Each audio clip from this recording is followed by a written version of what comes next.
আমরা এখানে কেবলমাত্র আজকে একত্রিত হয়েছি আমাদের দেশটির জন্য দোয়া করব, আল্লাহ তাআলা যেন তাকে জান্নাতুল ফেরদৌস নসিব করেন এবং যদি তার কবর আযাব যেন মাফ করে দেন।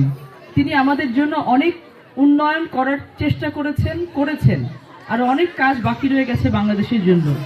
তিনি এমন একজন মানুষ ছিলেন, তিনি কেবল আমাদের সুখের জন্য, আমাদের ভালো থাকার জন্য, আপনাদের ভালো থাকার জন্য তার পুরো জীবনটাকে স্যাক্রিফাইস করে গেছেন। তিনি অনেক নীতি আদর্শ রেখে গেছেন।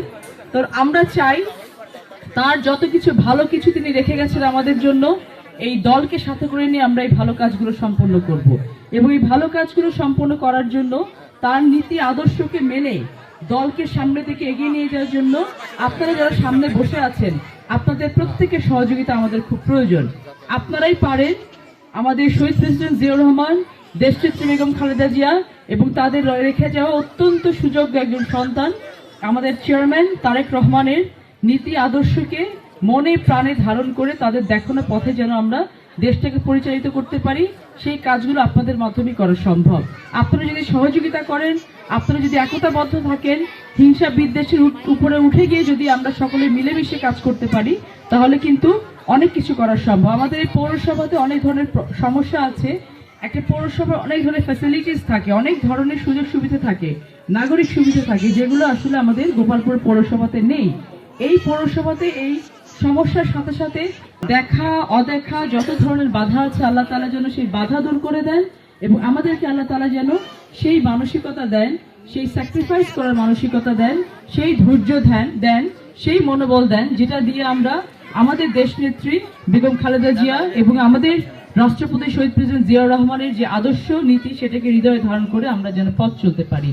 একটি ভবিষ্যৎ বাংলাদেশ, যে বাংলাদেশে আমাদের মা বোনদের জন্য নিরাপত্তা থাকবে, বাচ্চাদের স্কুল কলেজে পড়াশোনার চমৎকার পরিবেশ থাকবে, যেই বাংলাদেশে যোগ্যতার ভিত্তিতে কর্মসংস্থান হবে, যেই বাংলাদেশে একটি নিরাপদ বাংলাদেশ হবে, যেই বাংলাদেশে অন্যায়কারী শাস্তির আওতায় আসবে, যেই বাংলাদেশে যে কোনো নিরাপরাধকে কখনো হেনস্থা করা হবে না, যেই বাংলাদেশে আমার কষ্টে অর্জিত টাকা ব্যাংকে সুরক্ষিত থাকবে, বিদেশে পাচার হবে না, যেই বাংলাদেশে দুর্নীতির শাস্তি হবে, যেই বাংলাদেশে যারা অনেক উঁচুতে বসে থেকে আমাদের নিচের মানুষগুলাকে অত্যাচার নিপীড়ন করে, সেই মানুষগুলোকে আইনের সম্মুখীন করা হবে। আমরা চাই সকলে মিলে সেই বাংলাদেশ গড়তে। আজকে আমি আপনাদের বিটি, আপনাদের সন্তান, আপনাদের মেয়ে, আপনাদের নেতা, আপনাদের ছেলে মরহুম ফজলুর রহমান পটলের মেয়ে হিসেবে আপনাদের সামনে এসেছি, আপনাদের মেয়ে হিসেবে আপনাদের সামনে এসেছি। আপনারা আমার জন্য দোয়া করবেন, আল্লাহ তাআলা যেন আমাকেও সামর্থ্য দেন আপনাদের জন্য যেন আমি কাজ করে যেতে পারি।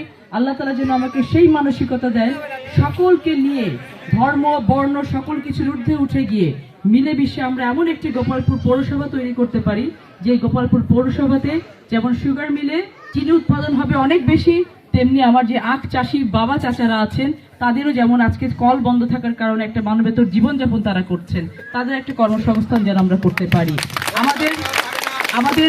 আমাদের এখানে রেল লাইন আছে কিন্তু ট্রেন থামে না, আমরা যেন সেটা ব্যবস্থা করতে পারি। আমাদের এখানে একটা স্টেডিয়াম আছে, আপনাদের সন্তান মরহুম ফজলুর রহমান পটল সেই স্টেডিয়াম করে রেখে গেছেন, সেই স্টেডিয়ামটাকে আমরা একটা জাতীয় মানের স্টেডিয়াম করে নিয়ে সেখানে যদি আমরা একটা বাচ্চা কাচ্চা খেলার জায়গা করতে পারি এবং যেন ন্যাশনাল ইন্টারন্যাশনাল প্লেয়ার্স এসে এখানে খেলতে পারে, সে ব্যবস্থা যেন করতে পারি। ربنا آتنا في الدنيا حسنة وفي الآخرة حسنة وقنا عذاب النار